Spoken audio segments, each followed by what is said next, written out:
नमस्कार प्यारे विद्यार्थियों, ये कक्षा अष्टमी गणित विषय का काला अंश और हम कर रहे हैं प्रश्नावली 1.1 और अभी हम प्रश्न क्रमांक 6 में। तो प्रश्न क्रमांक 6 आपका है 6/13 को -7/16 के व्युत्क्रम से गुणा कीजिए।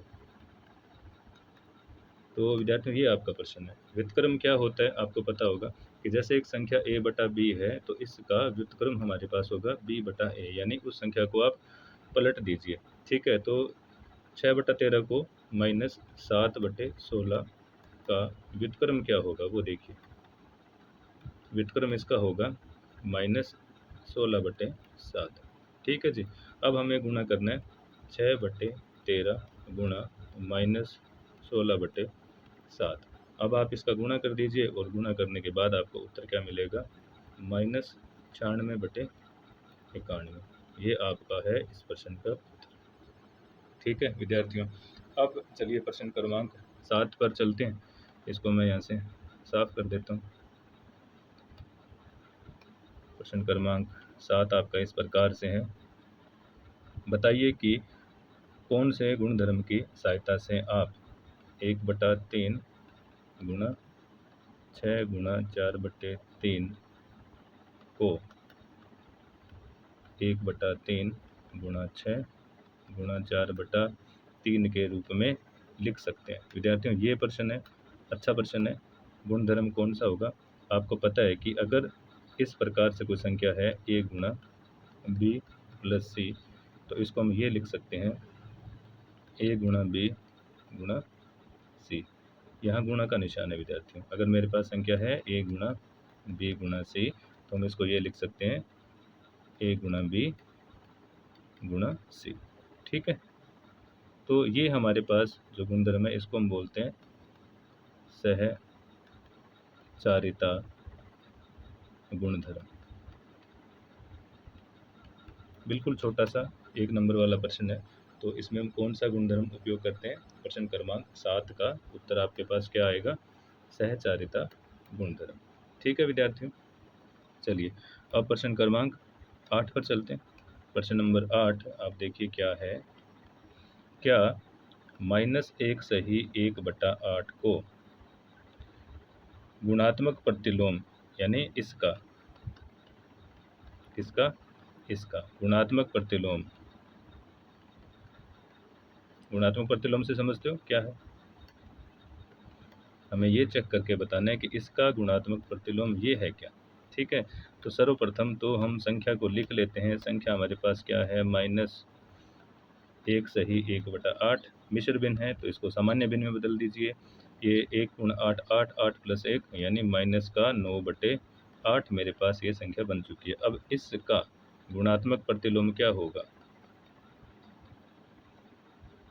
गुणात्मक प्रतिलोम जैसा कि मैंने आपको बता रखा है पहले ही, निशान नहीं बदलता है, सिर्फ संख्या ऊपर नीचे हो जाती है। तो गुणात्मक प्रतिलोम आएगा -8/9।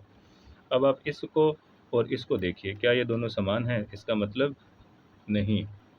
अतः इसका उत्तर क्या होगा, ये इसका गुणात्मक प्रतिलोम नहीं है। उत्तर आपका क्या आएगा, ये इसका गुणात्मक प्रतिलोम नहीं है। चलिए जी, अब हम चलते हैं प्रश्न क्रमांक 10 की तरफ। प्रश्न क्रमांक 10 क्या है देखिए, इसको साफ कर देते हैं। सॉरी, पहले हम करेंगे, हाँ ये 9 नंबर प्रश्न हम कर चुके हैं। अभी हम चलेंगे प्रश्न क्रमांक 10 पर।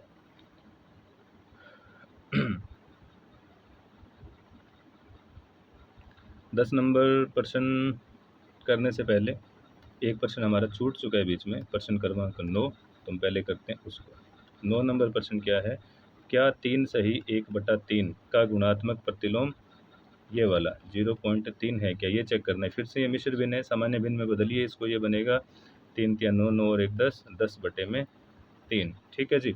अब इसका गुणात्मक प्रतिलोम क्या होगा, गुणात्मक प्रतिलोम बदल दीजिए संख्याओं को, तो ये संख्या क्या बनेगी 3/10, और 3/10 को हम ये लिख सकते हैं 0.3। इसका मतलब हाँ, इसका गुणात्मक प्रतिलोम 0.3 है।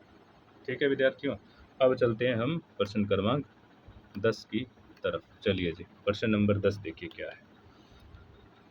ऐसी परिमेय संख्या लिखिए जिसका कोई व्युत्क्रम नहीं है। ठीक है, तो मैं डायरेक्ट इसके जो उत्तर हैं वो बता रहा हूँ आपको। ठीक है, आप इसको उतार लें। इसका पहला भाग, परिमेय संख्या शून्य का कोई व्युत्क्रम नहीं होता। प्रश्न क्रमांक 2, परिमेय संख्या जो अपने व्युत्क्रम के समान है। इसका उत्तर होगा परिमेय संख्या 1 तथा -1 अपने व्युत्क्रम के समान है। ठीक है विद्यार्थियों, प्रश्न क्रमांक इसका तीसरा भाग देखिए, परिमेय संख्या जो अपने ऋणात्मक के समान है। ठीक है, तो इसका उत्तर क्या होगा, हम लिखेंगे परिमेय संख्या शून्य अपने ऋणात्मक के समान होती है। हमें पता है कि 0 बराबर -0 एक ही बात है, कोई फर्क नहीं पड़ता। ठीक है विद्यार्थियों, तो ये आपका प्रश्न क्रमांक था 10 और इसके उत्तर मैंने आपको लिखवाए। चलिए अब प्रश्न क्रमांक 11 की तरफ चलते हैं। प्रश्न क्रमांक आपका 11 क्या है, थोड़ा सा पेन का साइज मैं छोटा कर लेता हूँ और हम करते हैं प्रश्न नंबर 11।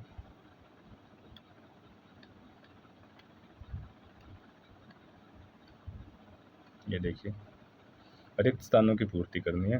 प्रथम भाग इसका क्या है, शून्य का व्युत्क्रम खाली स्थान है। दूसरा भाग, संख्याएं तथा स्वयं के व्युत्क्रम है। नंबर 3, -5 का व्युत्क्रम है। प्रश्न नंबर 4, 1/x का व्युत्क्रम खाली स्थान है। प्रश्न क्रमांक 5, 2 परिमेय संख्याओं का गुणनफल हमेशा और खाली स्थान होता है। 5 भाग हो गए इसके, और इसका एक अंतिम भाग और है। भाग नंबर 6 क्या है वो देखिए। भाग नंबर 6 को देखते हैं।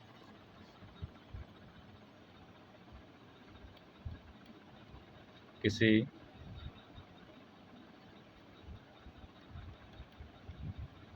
धनात्मक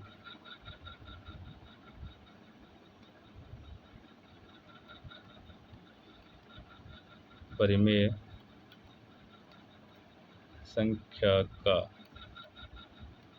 व्युत्क्रम खाली स्थान है। ठीक है विद्यार्थियों, तो ये हमारे पास प्रश्न थे। अब मैं पेन का कलर चेंज कर लेता हूँ और हम इनके सबके उत्तर लिख देते हैं। देखिए, शून्य का व्युत्क्रम नहीं होता है।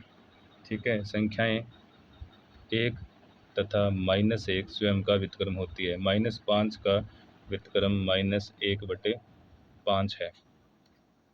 ठीक है, 1/x का व्युत्क्रम x है। 2 परिमेय संख्याओं का गुणनफल हमेशा परिमेय संख्या ही होता है। ठीक है, किसी भी धनात्मक परिमेय संख्या का व्युत्क्रम हमेशा